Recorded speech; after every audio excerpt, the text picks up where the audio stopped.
Legends never die when the world is calling you. Can you hear them screaming out your name? Assalamualaikum warahmatullahi wabarakatuh. Salam sejahtera bagi kita semua. Om Swastiastu, Namo Buddhaya. Salam kebajikan, salam Rahayu Sagung Dumadi, Sampurasun. Jangan lupa like, share, subscribe, dan komentarnya. Hatur nuhun. Pengayoman para dewa di tanah Jawa telah berkurang jauh sekali setelah Raja Brawijaya, yaitu Raja terakhir Majapahit, memutuskan untuk menerima suatu agama baru yang tidak mengenal dewa di dalam pemujaannya, dan juga setelah Raja Siliwangi memilih lengser dan moksa. Para dewa, yang sebelumnya sering bersemayam di Candi Dieng, dan di situs-situs Majapahit sebagai tempat perhentiannya yang kedua setelah Kahyangan, mulai angkat kaki, kembali ke Kahyangan. Wahyu-wahyu yang kemudian diturunkan para dewa di tanah jauh, bukan lagi wahyu-wahyu besar, tetapi hanya wahyu-wahyu yang kecil, dan ringan saja kadarnya. Sehingga setelah zaman Majapahit berakhir, tidak ada lagi raja-raja yang mampu menjadi raja besar di tanah Jawa. Tidak ada lagi spiritualis yang mampu menghasilkan karya-karya besar, yang setanding dengan yang dihasilkan pada zaman Kediri, Singasari dan Majapahit. Para empu keris pun tidak lagi mampu menghasilkan keris-keris yang setanding dengan keris-keris yang dihasilkan pada zaman Kediri, Singasari dan Majapahit. Tanah Jawa, setelah masa kejayaan Majapahit berakhir, telah kehilangan pamornya. Tidak ada lagi kejayaan. Hanya kerajaan-kerajaan kecil saja yang ada. Bahkan kemudian tanah Jawa menjadi jajahan dan jarahan bangsa-bangsa lain dari tanah seberang.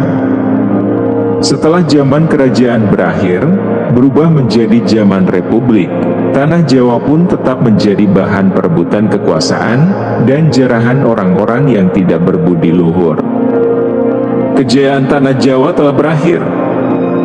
Mungkinkah para dewa akan kembali lagi ke tanah Jawa? Mungkinkah para dewa akan membangkitkan kembali kejayaan tanah Jawa? Benarkah nanti, setelah munculnya manusia pilihan dewa, Sang Satria Piningit, Sang Ratu Adil, tanah Jawa akan kembali berjaya? Harapan baru untuk tanah Jawa. Para leluhur tanah Jawa, dengan wahyu dewa, telah menyampaikan ramalan-ramalan tentang akan kembalinya Ki Sabdo Palon dan Ki Naya Genggong. Benarnya, Ki Sabdo Palon dan Ki Narya Genggong, yang merupakan pengejawantahan dari Dewa Semar dan Dewa Narada, pada 500 tahun kemudian sejak terakhir mereka menghilang dari hadapan manusia Prabu Brawijaya.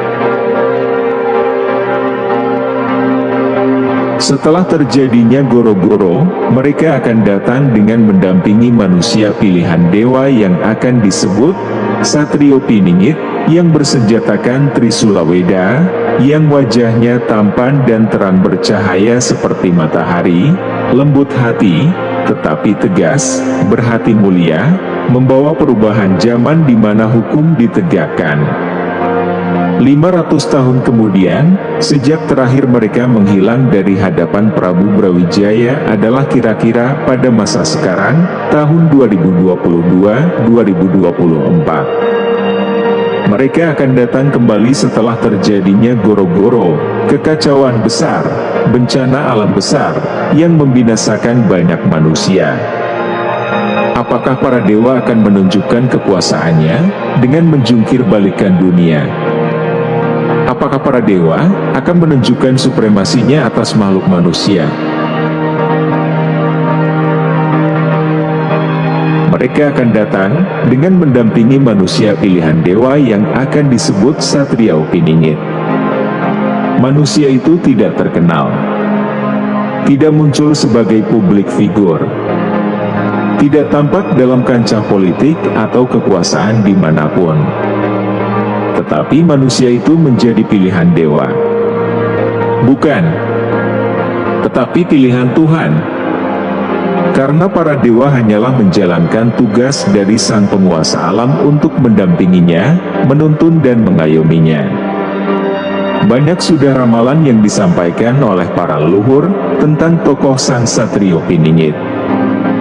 Banyak orang sudah juga mempelajarinya dan mencoba menginterpretasikannya, dan di berbagai media penulisan banyak orang membahas dan mengulas kesejatian sosok sang Satrio Piningit, tetapi hingga hari ini, kebanyakan semuanya itu masih menjadi sebatas wacana, perbincangan saja, dan upaya utak-atik Gatho. Satrio Piningit dan Sang Ratu Adil. Ada juga ramalan yang menyebutkan bahwa sosok Sang Satria Piningit akan menjadi Presiden Indonesia, seorang sosok pemimpin yang akan menjadi Sang Ratu Adil, yang dipercaya akan mampu memimpin Nusantara ini dengan sangat baik, adil dan membawakan keselamatan dan kesejahteraan kepada rakyat. Karena ramalan itu, banyak orang yang mencoba memprediksi, berspekulasi menyebutkan nama tokoh orangnya, dengan melihat nama-nama calon presiden dan mencari-cari orang yang kira-kira pantas untuk menjadi presiden ke Indonesia, yang kemudian presiden tersebut akan disebut Sang Satria Piningit. Tetapi yang sering orang lupa adalah bahwa istilah Satrio Piningit dan Sang Ratu Adil adalah berangkat dari ramalan Jayabaya. Ramalannya penuh dengan nuansa gaib. Karena itu untuk menelisik isinya juga diperlukan kemampuan gaib. Dan untuk menelisik siapa sesungguhnya sosok Sang Satria Piningit atau Sang Ratu Adil, harus juga ditelaah dengan kemampuan gaib, untuk ditelaah apakah orangnya sesuai kegaibannya dengan isi ramalan Jayabaya, tidak boleh asal utak-atik Gatho. Cara menelisiknya yang benar adalah dengan melihat-lihat dulu siapa kira-kira orangnya yang sesuai. Barulah kemudian ditelisik lagi apakah orang itu mengandung kriteria kegaiban yang sama dengan yang sudah diramalkan dalam ramalan Jayabaya. Dengan cara itulah, kita bisa dengan lebih benar memperkirakan siapa sesungguhnya orangnya.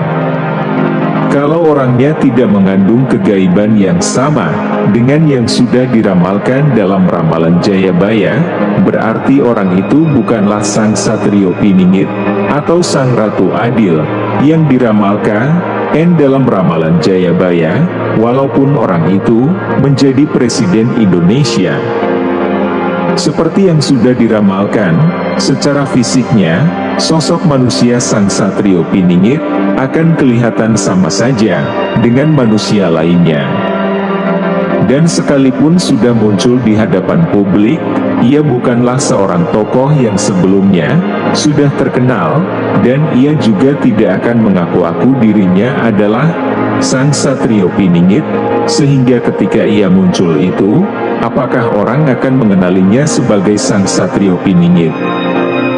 Memang, ini adalah sebuah dilema, karena sebenarnya, kesejatian sosok Sang Satrio Piningit bukanlah sebatas seorang manusia yang nantinya menjadi pemimpin di Nusantara, tetapi dia adalah seorang manusia yang sangat tinggi berwawasan gaib.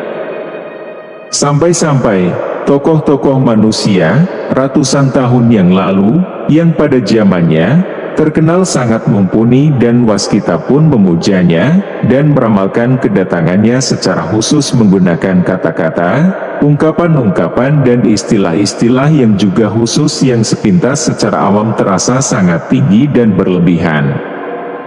Dari situ saja seharusnya kita bisa menyimpulkan bahwa sosok Sang Satrio Piningit ini bukanlah manusia biasa. Seandainya pun nantinya Sang Satrio Piningit naik menjadi seorang pemimpin atau presiden, kesejatian pribadinya sama sekali tidak dapat disejajarkan dengan presiden-presiden lainnya. Ada banyak versi pendapat dan interpretasi orang tentang siapakah sebenarnya sosok Sang Satrio Piningit itu. Saya juga punya kriteria sendiri tentang Sang SP yang sisi kegaibannya sejalan dengan ramalan Jayabaya, walaupun mungkin tidak sama dengan kriteria SP dalam pendapat orang lain. Semuanya harus ditelisik secara kegaiban. Sang Satrio Piningit bersenjatakan Trisula Weda, kekuatan dan ajaran Tritunggal penguasa alam, Kaweru Budi yang sebenarnya dan kebesaran kuasa Allah atas dunia, dan ia mendapatkan pusaka, bekal, dari Tuhan, lambang kebesaran Tuhan, yang bangsa dewa pun tidak memilikinya. Pusaka itu terdiri dari sebuah kitab kehidupan dan ketuhanan yang benar. Timbangan, untuk menimbang, mengukur, menilai, dan menghakimi. Pedang, untuk penghakiman, menegakkan kebenaran dan keadilan dan menebas siapa saja yang melawan kuasanya, termasuk para makhluk halus. Wajahnya tampan dan terang bercahaya seperti matahari. Tidak banyak bicaranya, tetapi ucapannya jadi. Bukan begawan atau pandita sakti, tetapi berilmu tinggi dan mampu menerangi orang lain. Sakti mandaguna tanpa aji-aji. Pusaka-pusaka sakti tanah Jawa dan pusaka-pusaka dewa diwariskan kepadanya. Makhluk halus pun tunduk dan berbaris di belakangnya. Bermahkota, Raja pilihan Tuhan, Sang Ratu Adil. Bermahkota dua, karena berkedaton dua, di bumi dan di surga. Raja di dunia manusia dan Raja di dunia makhluk halus. Salam kebajikan, salam rahayu sagung dumadi, sampurasun. Jangan lupa like, share, subscribe, dan komentarnya. Hatur nuhun. Legends never die when the world is calling you. Can you hear them screaming?